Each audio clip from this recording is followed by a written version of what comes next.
My name is Olivia Hamilton, and I'm 35 years old. Have you ever been erased from your own family story?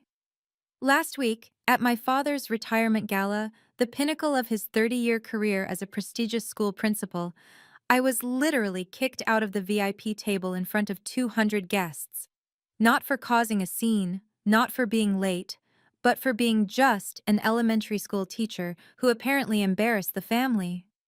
While his new stepdaughter, a corporate lawyer, took my seat and my inheritance position on a $5 million education fund board, I stood there shaking, humiliated beyond words.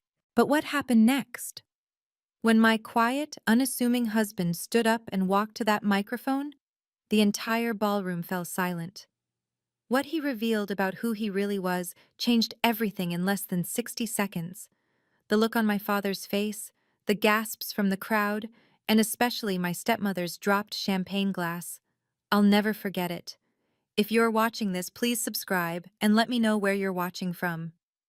I'd love to hear if you've ever faced family rejection for not being successful enough. Now let me take you back to that night. The crystal ballroom at the Grandview Hotel sparkled with importance that evening. Crystal chandeliers cast golden light over round tables dressed in ivory linens, each centerpiece featuring white orchids that probably cost more than my weekly groceries. This wasn't just any retirement party. This was Robert Hamilton's grand finale, and he'd made sure everyone who mattered in the education world would witness it. My husband Marcus and I arrived 15 minutes late, thanks to unexpected traffic on the highway. I smoothed down my navy dress, the nicest one I owned, bought 3 years ago for my teaching award ceremony. Marcus looked handsome in his simple black suit, though I noticed him checking his phone more frequently than usual. "Everything okay with work?" I asked as we entered the ballroom. "Just some last-minute details," he said, squeezing my hand. "Nothing to worry about." The room buzzed with at least 200 guests, school board members, principals from across the district, major donors, and even reporters from the local education journal. A photographer was already snapping shots near the stage where a massive banner read, "Celebrating Principal Robert Hamilton, 30 years of educational excellence." My father stood near the entrance in a charcoal Tom Ford suit that probably cost 3 months of my teaching salary. Patricia, his wife of 4 years, glittered beside him in a gold sequined gown, her diamond necklace catching the light with every practiced laugh. They looked like they belonged on a magazine cover. "Olivia!" Dad's voice boomed when he spotted us, though his smile didn't quite reach his eyes. "You made it." "Of course, Dad. Wouldn't miss your big night." Patricia's gaze swept over my dress with barely concealed disappointment. "How nice of you to come. Jessica's been here for an hour already, networking with the board members." Jessica, Patricia's daughter, the successful one. "The traffic was—" I started. "No excuses necessary," Patricia cut in smoothly. "Let's get you to your table." As we walked through the crowd, I noticed the local news crew setting up cameras near the stage. Whatever announcement my father planned tonight, he wanted it documented. Marcus's phone buzzed again, and he glanced at it briefly, his expression unreadable. Something about this night felt different. The way Patricia kept smiling, the way my father avoided direct eye contact, and especially the way Marcus kept his phone close, like he was waiting for something. I just didn't know yet that I was about to be erased from my own family's narrative. The place cards at the VIP table gleamed like tiny verdicts. I scanned them twice, then a third time, my stomach dropping with each pass. Robert Hamilton, Patricia Hamilton, Jessica Morrison, David Chen, board members, major donors, no Olivia Hamilton. "There must be some mistake with the seating," I said, trying to keep my voice light. Patricia appeared at my elbow, her smile sharp as crystal. "Oh, didn't Robert tell you? We had to make some last-minute adjustments. Space constraints, you understand." I looked at the table. 8 chairs, 7 cards. One empty seat right next to where Jessica was already sitting, her manicured hand resting on the back of the chair as she chatted animatedly with David Chen, the chairman of the Education Fund Board. But I'm his daughter, I said quietly. Of course you are, dear. You're at table 12 right over there. Patricia pointed to a table near the back, half hidden behind a decorative pillar. With the other teachers from the district. Won't that be nice? You'll have so much in common to discuss. Marcus's jaw tightened beside me. This is her father's retirement dinner. And we're so glad you both could come, Patricia responded smoothly, already turning away. Jessica, darling, tell Mr. Chen about your latest case win. Jessica looked up, her smile perfectly practiced. Oh, Olivia, didn't see you there. Don't you look comfortable?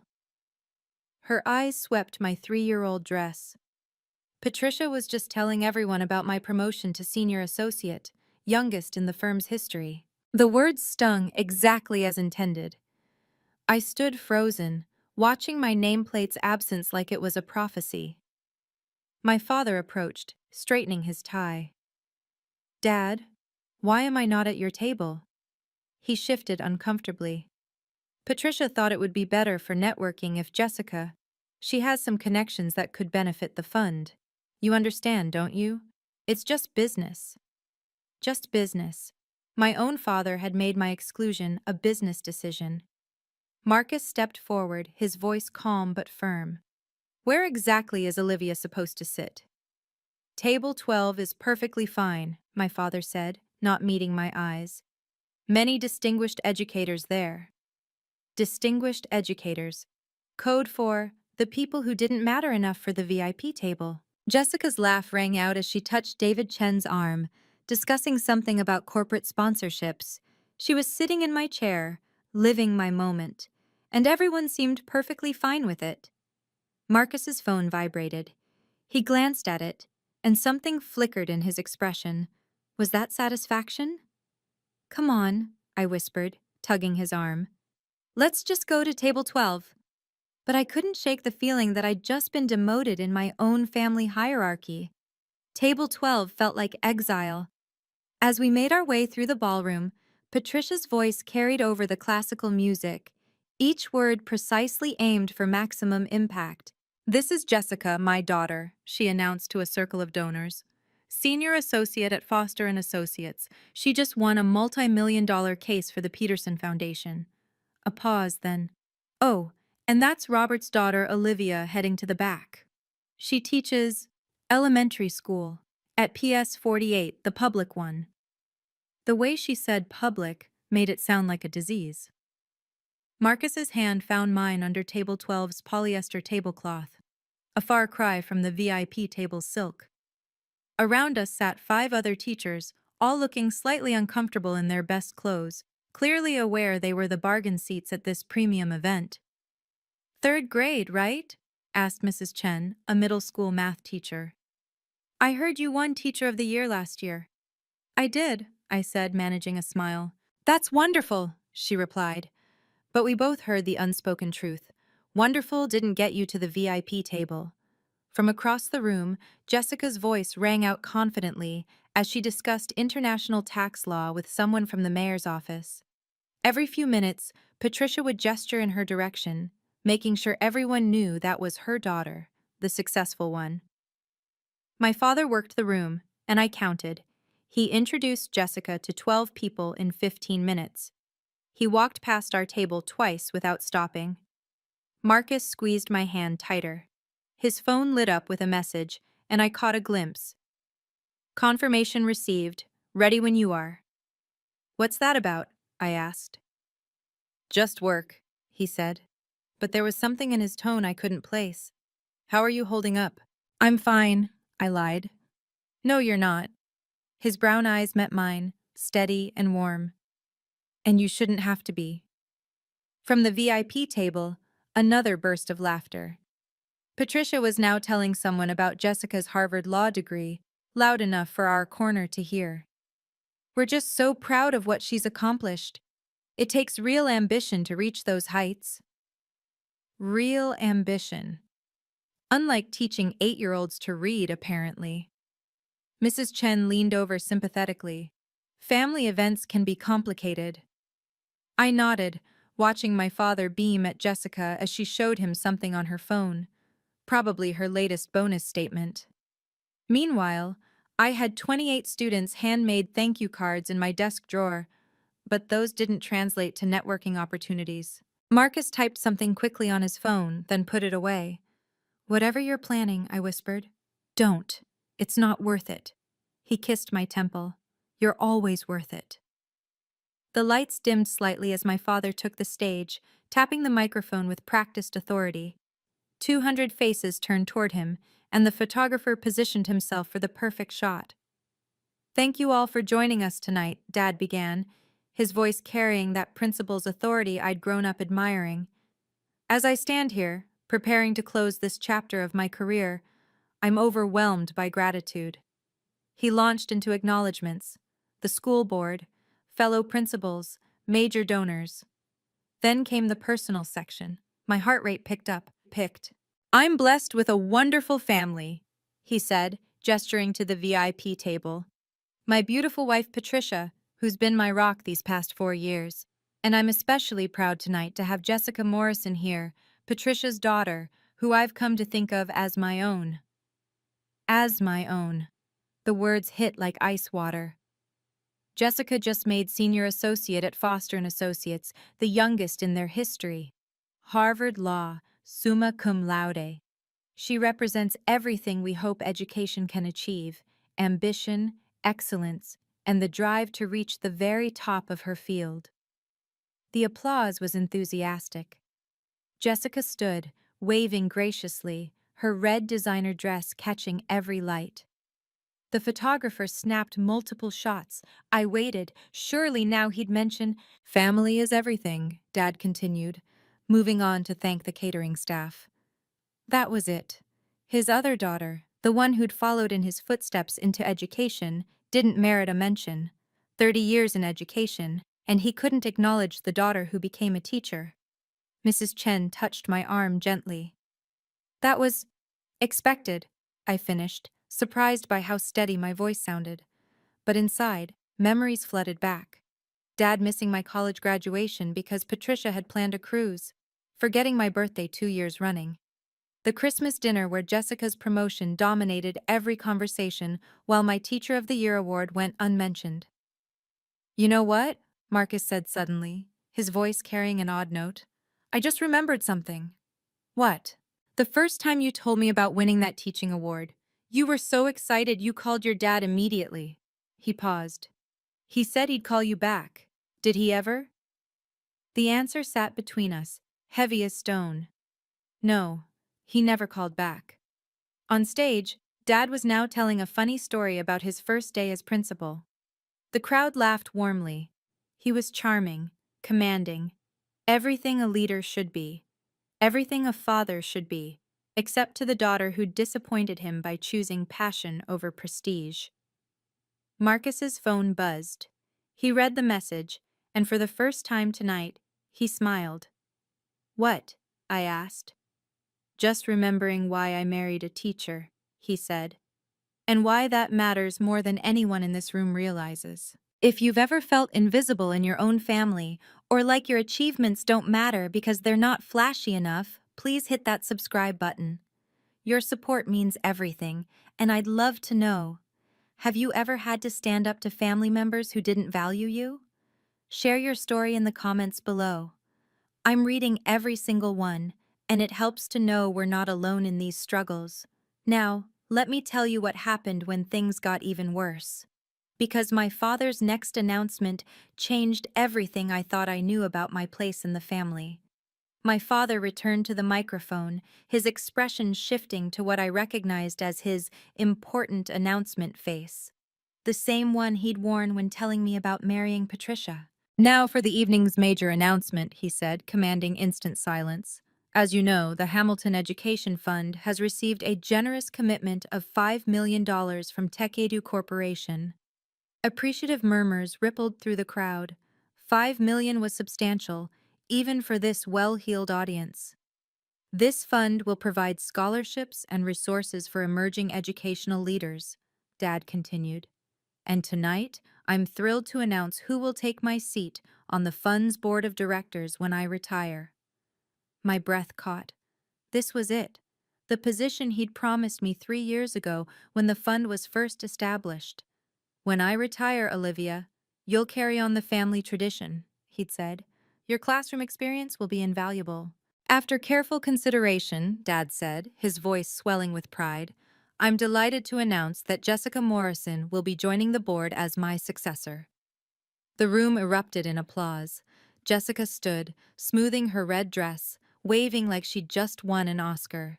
Patricia beamed, dabbing at her eyes with theatrical precision. I sat frozen, unable to process what I'd just heard. 3 years of preparation, 2 years of research into teacher scholarship programs, countless proposals I'd drafted for innovative classroom funding. Gone. Jessica brings a unique perspective, Dad continued. Her legal expertise and corporate connections will help the fund grow beyond anything we've imagined. Legal expertise for an education fund to help teachers.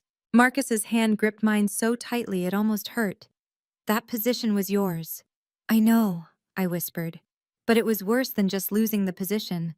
This fund would determine scholarship allocations for hundreds of teachers across the state. Teachers like me, who Jessica had probably never spoken to outside of tonight. She didn't know the difference between Common Core and state standards. She'd never spent a day in a classroom. Furthermore, Dad added, Jessica will be working closely with our primary sponsor, Tech Edu Corporation, to ensure their vision aligns with our goals. Their vision, not educators' vision, not teachers' needs, corporate vision. Mrs. Chen gasped softly beside me. But you're an actual teacher. You understand what we really need. I did, which was exactly why I wasn't chosen. Marcus stood abruptly. Excuse me for a moment. Where are you going? To make a call, he said, his voice carrying an edge I'd never heard before. This changes things. As he walked away, phone already at his ear, I watched Jessica accepting congratulations at the VIP table. My inheritance transformed into her stepping stone. The full weight of what I'd lost hit me as David Chen, the board chairman, stood to elaborate on the position's responsibilities. The board member will oversee allocation of nearly $500,000 annually in teacher scholarships, he explained. They'll determine funding priorities, select recipients, and shape the future of educational support in our state. $500,000 every year for teachers who desperately needed support. I thought about Mrs. Rodriguez at my school, taking weekend shifts at Target to buy classroom supplies. About James, the second-grade teacher who'd started a GoFundMe for special education resources. About my own $200 monthly spending on books and materials. This position could have changed all that. I've prepared a comprehensive proposal, Jessica was telling someone at her table, loud enough to carry, focusing on leadership development and administrative advancement programs. Administrative advancement, not classroom supplies, not teacher retention, not the things that actually mattered to the kids we taught every day. My phone buzzed with a text from Marcus. Need you to trust me. Something important is about to happen. I looked around, but couldn't spot him in the crowd. Where had he gone? Patricia's voice cut through my thoughts as she addressed a group near our table, ensuring we could all hear. Jessica's already identified several partnership opportunities with corporate sponsors. Real innovation, not just the same old classroom charity drives. Classroom charity drives. Is that what she thought of our fundraising efforts? 2 years, I said quietly to Mrs. Chen. I've spent 2 years researching teacher burnout, creating retention strategies, designing mentorship programs. We know, she said gently. We all know what you've done for this community. But knowing didn't matter. Not here, not in this room where success was measured in billable hours and corporate connections. My father was back at the microphone. Jessica will bring fresh perspective to education funding. Sometimes it takes an outsider to see what insiders miss. An outsider. After 30 years in education, he truly believed an outsider would serve teachers better than an actual teacher. My phone lit up with another message from Marcus. Watch David Chen. This is important. I looked toward the VIP table. David Chen was reading something on his phone, his expression shifting from casual interest to sharp attention. He glanced around the room, searching for someone. Before we continue, David said, standing suddenly, I'd like to clarify something about our corporate sponsors. The room quieted. This wasn't part of the program. Patricia looked confused. Jessica's smile faltered slightly. And somewhere in the crowd, my husband was orchestrating something I didn't yet understand. I couldn't sit there anymore, not with 200 people witnessing my erasure. My legs moved before my brain caught up, carrying me toward the VIP table with a determination I didn't know I possessed. Dad, we need to talk. The conversation at the table stopped. 7 faces turned toward me, including Jessica's perfectly composed smirk. Not now, Olivia. His tone carried that principal's authority that used to make students freeze. Yes, now, this can't wait. You're making a scene! Patricia's voice was ice wrapped in silk. Am I? Because I thought we were celebrating education tonight. I kept my voice steady, professional, the same tone I used with difficult parents. That position was promised to me 3 years ago. Circumstances change, Dad said, not meeting my eyes. What circumstances? My teaching award? My master's degree? My decade of classroom experience? Jessica laughed, a tinkling sound like breaking glass. Olivia, managing a multi-million-dollar fund requires more than good intentions. You're right. It requires understanding what teachers actually need. Which is why we need someone with real-world experience, Patricia interjected. Real-world experience? The words came out sharper than intended. I teach 28 8-year-olds every day. I buy supplies with my own money. I work 60-hour weeks for $40,000 a year. How much more real does it get? People at nearby tables were turning to watch. Someone had their phone out recording. This is embarrassing, Dad hissed. You need to leave, now. Embarrassing? What's embarrassing is giving an education board seat to someone who's never set foot in a classroom. Security, Patricia called out, raising her hand. 2 security guards started moving toward us. The photographer was snapping pictures. This was it, the moment I became the crazy daughter who ruined her father's retirement. I'm going, I said, backing away. But everyone here should know that Robert Hamilton just chose networking over knowledge, connections over compassion. His legacy isn't education, it's opportunism. Get out. Dad's face was red, his composure finally cracking. You're no longer welcome here. The words hit harder than any slap. No longer welcome. At my own father's retirement. As security approached, a calm voice cut through the tension. That won't be necessary. Marcus appeared beside me, his presence steady as a lighthouse. He addressed the security guards with quiet authority. We're leaving voluntarily. But first, Mr. Hamilton, one question. Dad glared at him. What? Do you know who your primary sponsor actually is? The CEO of Tech Edu Corporation? Of course, some tech executive. What does that? Interesting. Very interesting. Marcus's smile was subtle but unmistakable. Shall we go, Olivia? Something in his tone made everyone pause. The security guards flanked us as we walked through the ballroom, 200 pairs of eyes tracking our humiliation. Someone whispered, Is that his actual daughter? Another person held up their phone, live streaming the spectacle. You're embarrassing yourself, Patricia called out, loud enough for everyone to hear. This is what happens when you can't accept your limitations. I stopped walking, turned back. The entire room held its breath. My limitations? Some people are meant for greatness, Jessica added, standing now, her voice carrying that courtroom confidence. Others are meant for simpler things. There's no shame in being ordinary, Olivia. Ordinary. The word hung in the air like a verdict. Teaching is noble work, Patricia continued with fake sympathy. But let's be honest, anyone can teach elementary school. It takes real talent to succeed in law or business. Anyone can teach.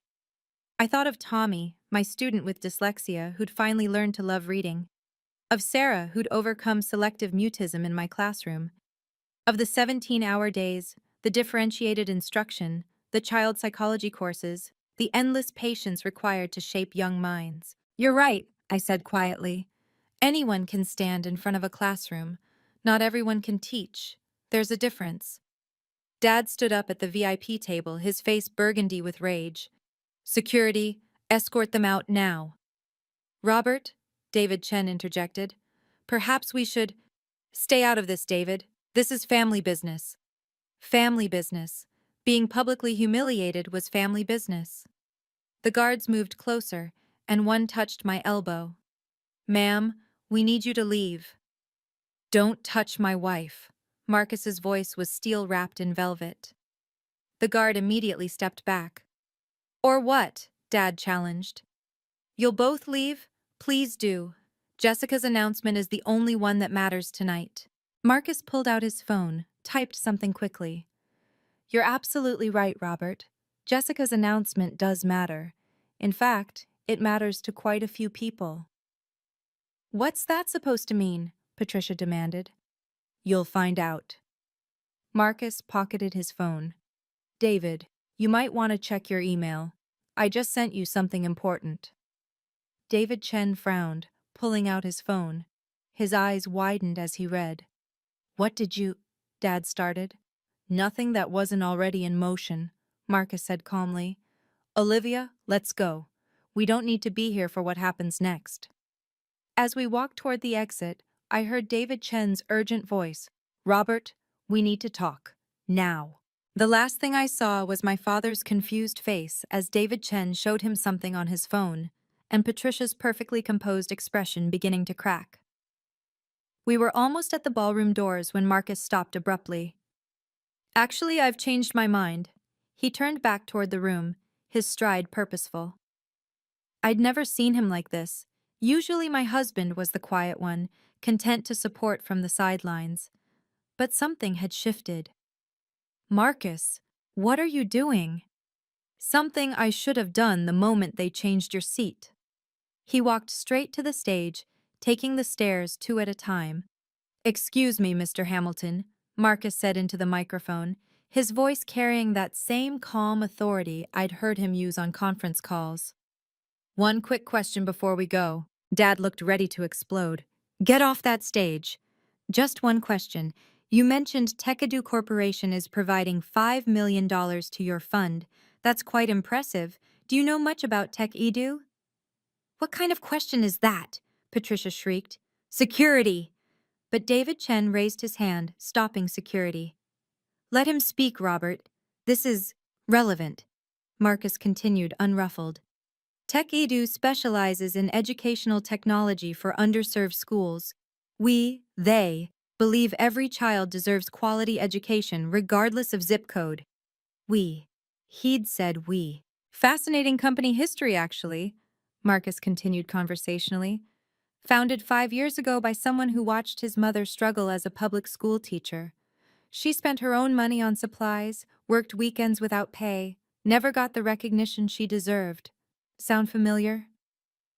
The room was dead silent now. Even the catering staff had stopped moving. The founder promised himself that when he had the means, he'd support teachers properly.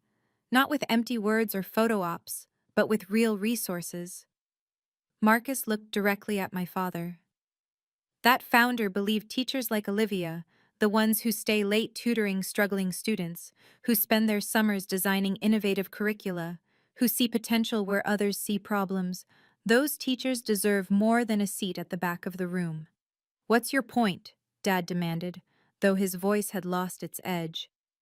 My point is that TechEdu's funding comes with specific conditions. Values alignment, they call it. The company is very particular about who manages their donations. David Chen was typing furiously on his phone now, his expression increasingly alarmed. Marcus, I whispered, pieces clicking into place. The conference calls he took in his home office. the educational journals on his nightstand, the way he always knew exactly what my classroom needed. The contract terms, Marcus said, his voice still conversational, are quite specific about the kind of leadership Tekadu expects.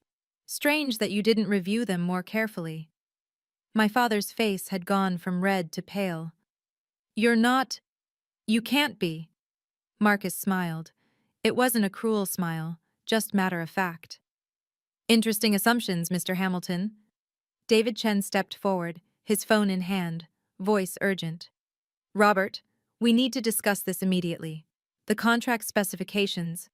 What contract specifications? Patricia demanded, her composure finally cracking. Marcus pulled out his own phone, reading from the screen. Section 7.3. Fund management must prioritize classroom educator experience. Section 7.4. Board positions should reflect diverse educational backgrounds, with preference for active teachers. He looked up. Should I continue? Jessica laughed nervously. This is ridiculous. You can't seriously suggest— I'm not suggesting anything, Marcus interrupted smoothly. I'm simply reading from a binding legal document, one that Mr. Hamilton signed 6 weeks ago.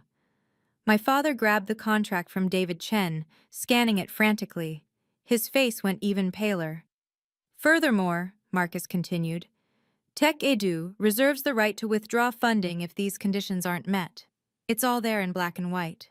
You set us up, Patricia hissed. No, we offered $5 million with clear conditions. You just assumed you could ignore them. Marcus's voice remained perfectly professional. Interesting how you never bothered to ask who ran Tech Edu. You saw the money and assumed the details didn't matter. I noticed something then, the Tech Edu logo on the massive backdrop behind the stage. The same stylized apple with a graduation cap I'd seen on Marcus's laptop screen dozens of times. How had I missed it? This is entrapment. Jessica stood up, her lawyer instincts kicking in. Actually, it's contract law, Marcus replied. Your specialty, I believe? Then you'll appreciate Section 12.1. Any public announcement of board positions without sponsor approval constitutes breach of contract. The room buzzed with whispers. Phones were out everywhere, recording this unprecedented reversal. David Chen cleared his throat.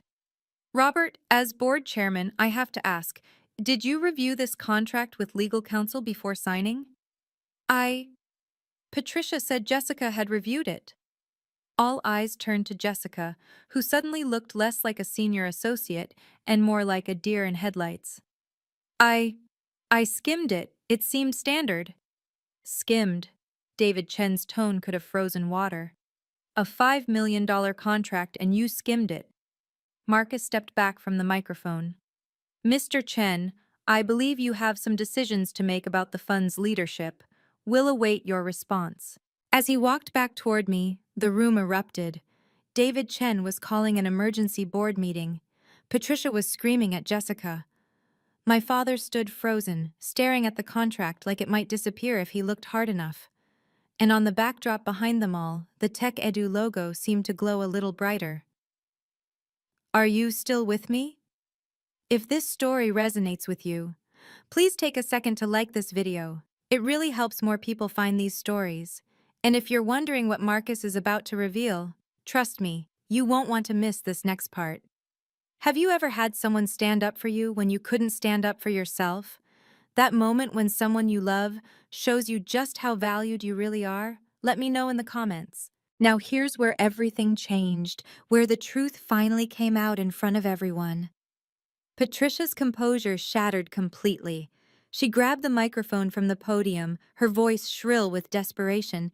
This is manipulation. This man, she pointed at Marcus, has been deceiving us all, hiding who he was. Olivia probably planned this whole thing. Planned what? I asked, finding my voice. Planned to be humiliated at my father's retirement? Planned to be told I'm an embarrassment to the family? You are an embarrassment. Patricia's mask finally slipped entirely. A teacher making $40,000 a year, driving a 10-year-old Honda, shopping at Target. Do you know how it looks when Jessica and I have to explain you at country club events? The room gasped collectively. Someone whispered, "She actually said that out loud." "And you," Patricia turned on Marcus, "pretending to be some nobody when you're—" "When I'm what?" Marcus asked calmly. "A successful man who loves his wife, who's proud that she shapes young minds, who thinks her work matters more than any corporate deal." Jessica grabbed the microphone from her mother. "This doesn't change anything. I have the qualifications, I have the connections." "You have no experience with education," I said, stepping forward. "Name one educational theory, one classroom management technique, one learning disability accommodation." Silence. "That's what I thought." "Experience doesn't matter when you have talent," Jessica snapped. "Some people are born leaders. Others are just teachers." Just teachers. There it was again. My father finally found his voice. "Olivia has always lacked ambition, always settled for less. I tried to push her toward law school, business school, anything with prestige. But she chose this. This. 10 years of dedication reduced to a disappointed this." "You know what?" I said, my voice carrying across the silent ballroom. "You're right. I chose this. I chose to wake up every day and make a difference. I chose to be the person kids run to with their problems. I chose meaning over money." "How noble," Patricia sneered. "And how convenient that your husband's money lets you play teacher without worrying about bills." The accusation hung in the air like poison. Around us, 200 people watched this family implode, their phones capturing every word. "My wife," Marcus said quietly, "has never taken a penny from Tekadu. She doesn't even know the full extent of—" He stopped. "Actually, you know what? It's time everyone knew exactly who deserves respect in this room." He walked back to the stage with purpose, and this time, no one tried to stop him. "Ladies and gentlemen, I have an announcement." Marcus stood at the podium with a quiet confidence I'd seen him display only in our most private moments, when he talked about changing education, about making a difference. The ballroom fell completely silent. "My name is Marcus Hamilton," he began. "Yes, I took my wife's last name when we married. She doesn't know this, but it was because I wanted to honor the only Hamilton who actually understands what education means." My breath caught. He'd never told me why he'd taken my name. 5 years ago, I watched my wife come home crying because she'd spent her entire paycheck on books for her classroom. That same night, she stayed up until 3 a.m., creating individualized learning plans for each of her students. His voice carried across the room with devastating clarity. "That's when I decided to build something that would support teachers like her." "Every CEO in this room," Marcus continued, his gaze sweeping the crowd, "every lawyer, every successful person here, we all started with a teacher. Someone who saw potential in us. Someone who stayed after school to help us understand. Someone who believed in us when we didn't believe in ourselves." David Chen nodded slowly, his expression thoughtful. "But we forget them, don't we? We achieve success, and suddenly those teachers become embarrassments. Not impressive enough for our galas, not worthy of our VIP tables." "This is grandstanding," Patricia protested weakly. "No," Marcus replied. "This is truth. Olivia has touched more lives in 1 year of teaching than most of us will in entire careers. Her students write to her years later. Parents credit her with changing their children's trajectories. But tonight, she wasn't good enough for the family table." He pulled out his phone, projecting something onto the screen behind him. It was a photo, my classroom, walls covered with student artwork, achievement certificates, and thank you letters. "This is what real success looks like. This is what actually matters." His voice grew stronger.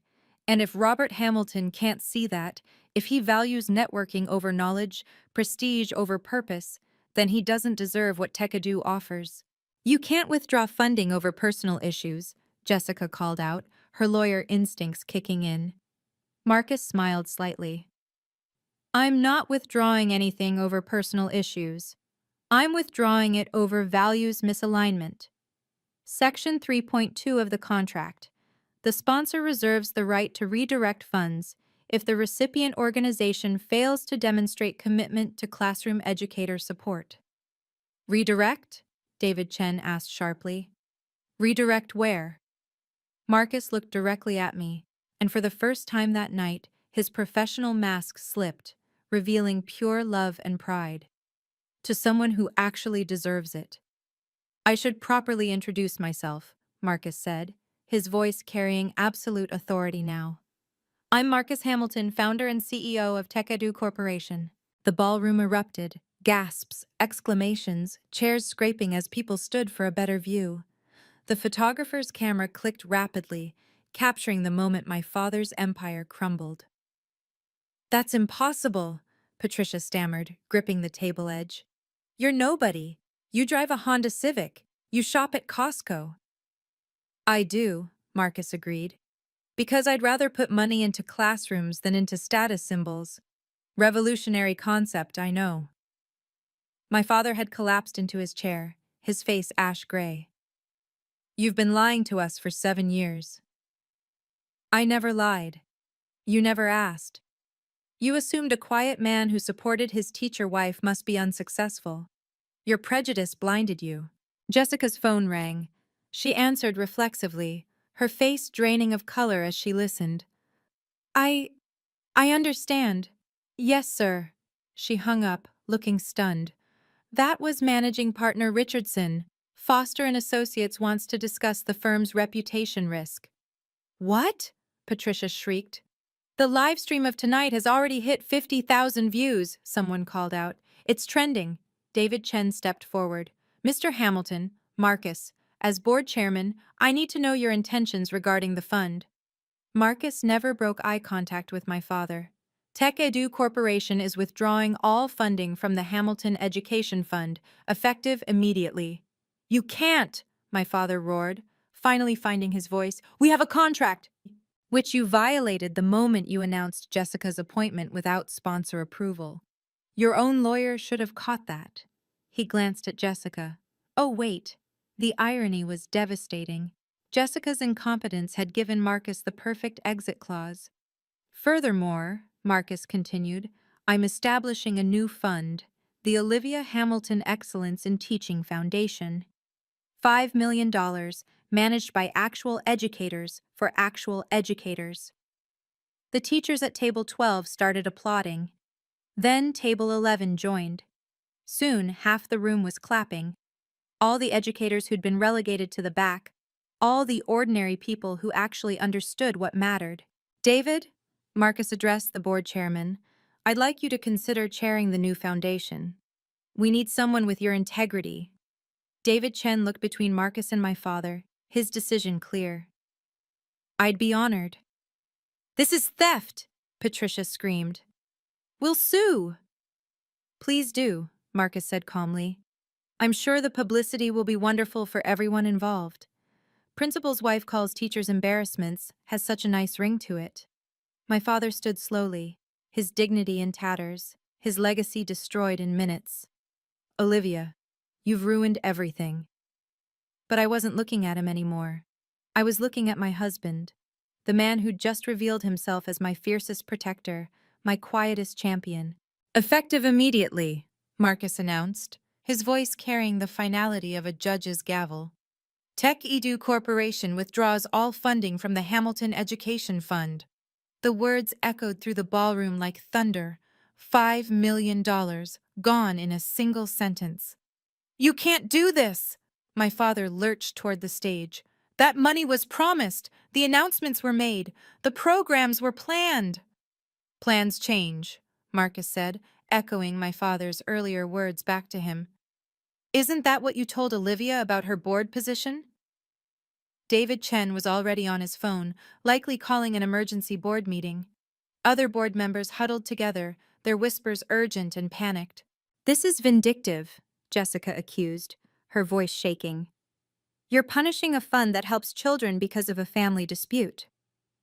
No, Marcus corrected. I'm redirecting resources to people who actually understand education. The contract explicitly states that TechEdu funds must support classroom educators. Giving control to someone who's never taught violates our core mission. She was going to learn, Patricia protested desperately. From whom? From the teacher you just called an embarrassment? Marcus's tone remained professionally cold. From the daughter Mr. Hamilton couldn't acknowledge in his speech? The live stream comments were scrolling rapidly on someone's phone screen nearby. Justice! Finally, someone stands up to nepotism. That teacher deserves better. Mr. Hamilton, David Chen spoke up, his decision made. Given this development, the board needs to reconvene immediately. Jessica's appointment is obviously void without funding. This is a conspiracy, Patricia spat. You all planned this. We planned nothing, I said, finding my voice. You created this situation with your choices. Every insult, every slight, every moment you made me feel worthless. You built this outcome yourselves. My father's shoulders sagged. In 60 seconds, he'd gone from celebrated principal to the man who lost $5 million through arrogance and nepotism. The teaching community deserves better, Marcus continued. They deserve leaders who understand their struggles, who value their contributions, who see them as professionals, not embarrassments. Please, my father said quietly, the fight draining from him. The fund helps hundreds of teachers. And it still will, Marcus replied. Just not under your name, not under leadership that sees teachers as less than. The Olivia Hamilton Foundation will serve the same community with actual respect. A reporter pushed forward. Mr. Hamilton, are you saying this was personal? Marcus considered the question. I'm saying that values matter. If you can't respect teachers, you shouldn't control teacher funding. It's that simple. The security guards who'd almost escorted us out earlier now stood awkwardly, unsure what to do. The power dynamic had shifted so completely, they looked to Marcus for direction. We're done here, Marcus said simply. Marcus returned to the microphone one final time, his presence commanding absolute attention. Before we leave, I want to announce the establishment of the Olivia Hamilton Excellence in Teaching Foundation.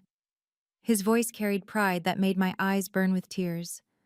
$5 million, dedicated to supporting classroom educators who do the real work of shaping our future. The teachers at table 12 rose to their feet, applauding. Mrs. Chen was crying openly. This foundation will provide grants for classroom supplies, fund continuing education, and offer mental health support for teachers facing burnout. Marcus looked directly at me. It will be chaired by someone who understands what teachers actually need, because she is one. You want me to? I couldn't finish the sentence. If you'll accept, Marcus said softly. Though I should mention, I never told you about Tekadu because I wanted you to love me for me, not for this. I know, I whispered, remembering all the times he'd supported me without fanfare, without recognition, without need for credit. This is outrageous. Patricia's voice cracked with desperation. You can't just create a competing foundation. It's not competing, Marcus corrected. Your fund no longer exists without funding. This is a replacement. David Chen stepped forward. For what it's worth, the board members who actually care about education would be honored to serve under Mrs. Hamilton's leadership. 30 teachers in the room stood up, a wave of movement from the back tables, then support staff, then several parents I recognized. Soon, nearly half the room was standing, all the people who understood what really mattered in education.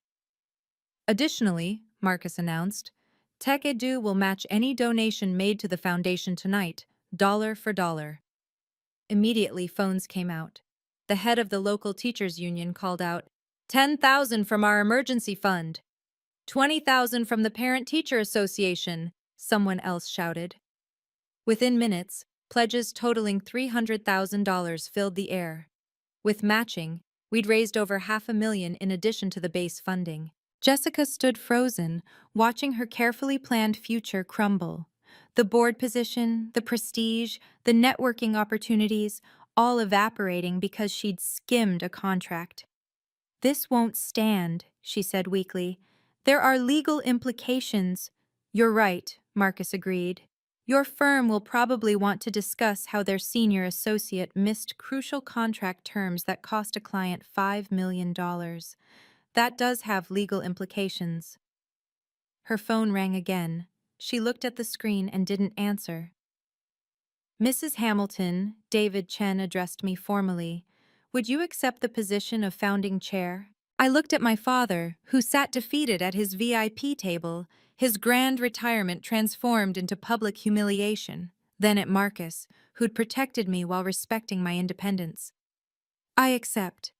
Jessica's phone wouldn't stop ringing. Each call she declined made the next one come faster. Finally, she had to answer. Yes, Mr. Richardson. Her voice was barely audible, but in the hushed ballroom, we could all hear. I understand. Yes, sir. The live stream.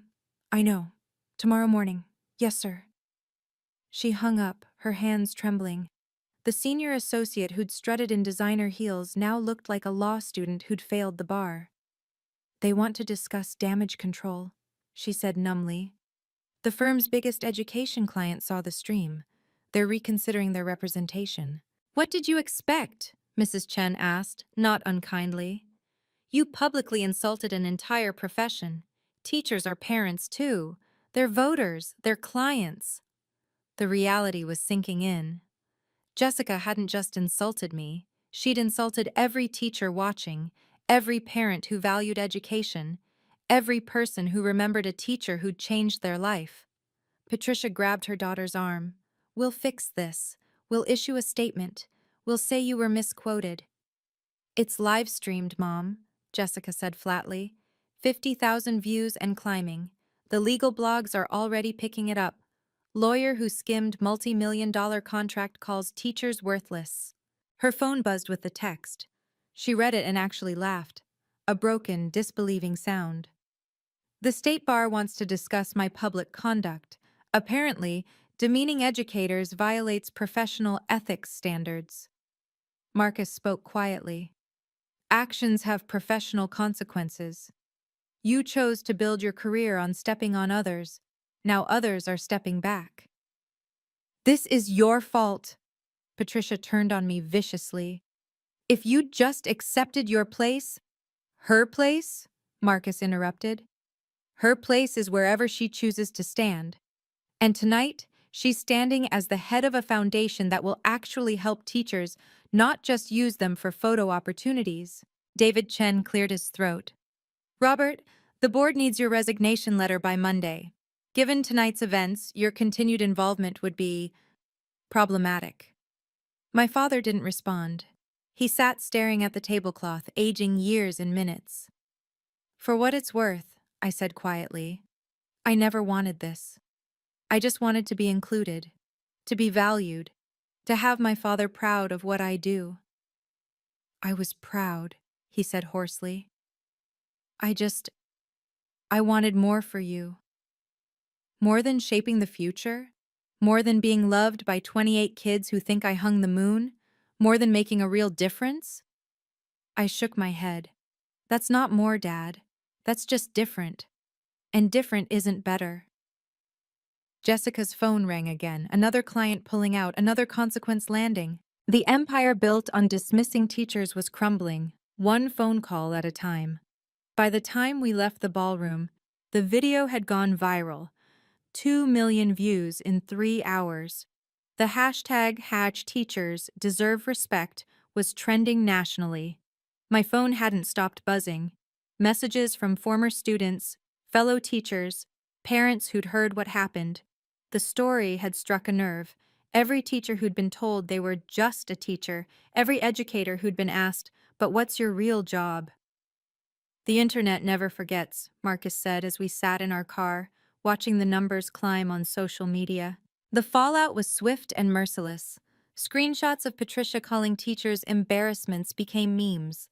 Jessica's, "Some people are meant for greatness, others for teaching," was printed on protest signs outside Foster and Associates by morning. My father's reputation, built over 30 years, destroyed in one night. The principal who didn't value teachers, the educator who saw education as embarrassing. The irony was devastating. 3 days later, the school board released a statement. In light of recent events, Robert Hamilton has voluntarily accelerated his retirement, effective immediately. Voluntarily. We all knew what that meant. Patricia and Jessica moved to Connecticut within the month. Jessica's partnership track at Foster and Associates had been indefinitely postponed. She took a position at a small firm specializing in real estate law. No more education clients, no more prestigious cases. Her LinkedIn profile no longer mentioned Harvard Law in the first line. But the positive responses overwhelmed everything else. Teachers from across the country sharing their stories. Parents thanking me for standing up. Students, so many students, saying their teachers deserved better. The Olivia Hamilton Foundation received over 50 corporate sponsorship offers in the first week. Companies wanted to be associated with respecting teachers, not dismissing them. We had to hire staff just to process the applications. You know what the ironic part is? I told Marcus as we reviewed foundation applications. Dad spent 30 years in education, but he'll be remembered for disrespecting educators. He made his choice, Marcus said simply. Every time he introduced Jessica instead of you. Every time he valued prestige over purpose. Choices have consequences. A month later, we held our first foundation board meeting. David Chen, 5 veteran teachers, 2 parent advocates, and me. No lawyers unless they'd taught. No business executives unless they'd volunteered in classrooms. Just people who understood that teaching wasn't less than, it was everything. The meeting was at table 12 of the same ballroom. We'd specifically requested it. From the back tables to the boardroom, Mrs. Chen said with a smile. That's quite a journey. No, I corrected. From the classroom to the boardroom. That's the journey that matters. 6 weeks after the gala, my father called. I'd been expecting it. Patricia had left him 2 weeks prior, moving to Connecticut to be near Jessica. The house was too big for one person, he said. The silence was deafening. Olivia, we need to talk. We're talking now. In person. Please. His voice sounded older, fragile. I need to apologize. Do you? Or do you need forgiveness to salvage your reputation? A long pause. You've become harsh. No, Dad. I've become clear. There's a difference. What I did was wrong, he said finally. I see that now. What exactly was wrong? Be specific. Another pause. I could picture him struggling, still unable to fully admit his failures. I shouldn't have given Jessica your position. And? I shouldn't have excluded you from the VIP table. And? Olivia, please. You've made your point. You've destroyed everything. My reputation, my retirement, my marriage. I destroyed nothing, I interrupted. You did that yourself. Every choice you made led to that moment. I just stopped protecting you from consequences. You're my daughter. Doesn't that mean anything? It meant everything to me. But what did it mean to you? Was I your daughter when you forgot my birthday twice? When you missed my teaching award ceremony for Patricia's book club? That's not fair. When you introduced Jessica as the daughter you're proud of? When you called my career an embarrassment? Was I your daughter then? Silence stretched between us, years of hurt condensed into seconds. What do you want from me? He asked finally. Nothing. That's the point. I don't need anything from you anymore. So that's it? You're cutting me off? I'm setting boundaries. If you want a relationship, here are my terms. 6 months of family therapy, a public apology to the teaching community, and a genuine effort to understand why what you did was wrong, not just the consequences, but the actual harm. That's ridiculous. I'm not going to therapy like some. Then we're done. Your choice, Dad, just like it's always been your choice. You've changed, he said bitterly. Marcus has turned you against me. No, Dad. Marcus showed me I deserved respect. You showed me you wouldn't give it. That's not the same thing. I hung up gently. No anger, no satisfaction, just peace. He didn't call back, didn't meet my terms, made his choice again. And for the first time in my life, I was okay with that. His approval was no longer my measure of worth. 6 months later, the Olivia Hamilton Foundation had awarded 127 scholarships to teachers pursuing advanced degrees. We'd provided emergency grants to 89 classrooms facing supply shortages. We'd funded mental health support for over 200 educators experiencing burnout. But I still taught third grade at PS 48. "Why don't you quit?" a reporter asked during an interview. "You're running a multi-million-dollar foundation." "Because I'm a teacher," I replied simply. "The foundation exists to support teachers. How can I do that if I stop being one?" Marcus and I had moved nothing about our daily life. We still lived in our modest two-bedroom apartment. He still drove his Honda Civic. I still shopped sales for classroom supplies, though now the foundation reimbursed me, and every other teacher who submitted receipts. The real change was internal. I walked taller, spoke clearer, set boundaries without apology. "Mrs. Hamilton!" Tommy, my former student with dyslexia, now in 5th grade, ran up to me in the hallway. "I got into the advanced reading group." "That's amazing, Tommy." "My mom says it's because you taught me that different isn't less than, just different." Different isn't less than. My father's words, reversed and redeemed. Marcus and I were stronger than ever. The secret he'd kept, it hadn't been about deception, but protection. He'd wanted me to be valued for myself, not his money. He'd wanted my father to see my worth without knowing about tech edu. "Any regrets?" I asked him one evening as we reviewed foundation applications together. "Only one," he said. "I wish I'd stood up for you sooner." "You stood up when it mattered most." We'd been trying for a baby for 2 years. The stress of family drama hadn't helped. But now, with peace in our lives, with boundaries firmly set, something shifted. The test showed 2 lines. "A teacher's baby," Marcus said, his hand on my still flat stomach. "They're going to change the world." "Every baby changes the world," I corrected. "Teachers just help them realize it." My father hadn't met my terms. No therapy, no apology, no effort to understand. Patricia sent occasional nasty emails that went straight to spam. Jessica had reinvented herself as a work-life balance coach on Instagram, never mentioning her legal career. But I had 28 eight-year-olds who thought I was magic, a husband who saw my true worth, a foundation helping thousands of teachers, and now, a baby on the way. Different wasn't less than.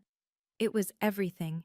Looking back now, I realize the most important lesson from that night wasn't about revenge or justice. It was about recognition, not from others, but from ourselves. Your worth isn't determined by someone else's inability to see it. Read that again. Your worth exists regardless of who acknowledges it. I spent 35 years seeking my father's approval, measuring my success through his eyes. But teaching isn't less than law. Caring isn't less than competing. Service isn't less than status. These are different paths, not different values. The hardest boundary I ever set wasn't with my father, it was with myself.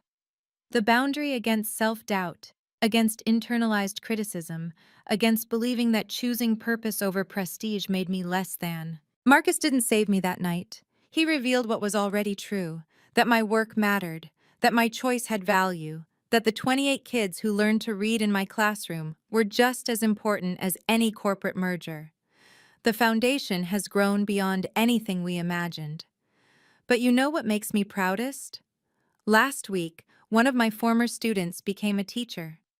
She said, "Mrs. Hamilton, you showed me that teaching is a superpower." It is. Every teacher reading this, watching this, living this, you have superpowers. You shape minds. You build futures. You catch children when they fall and teach them to fly. That's not ordinary. That's extraordinary. My father and I haven't spoken in 8 months. Maybe we never will. But I've learned that family isn't about blood. It's about respect. It's about the people who see your worth when you're doubting it yourself.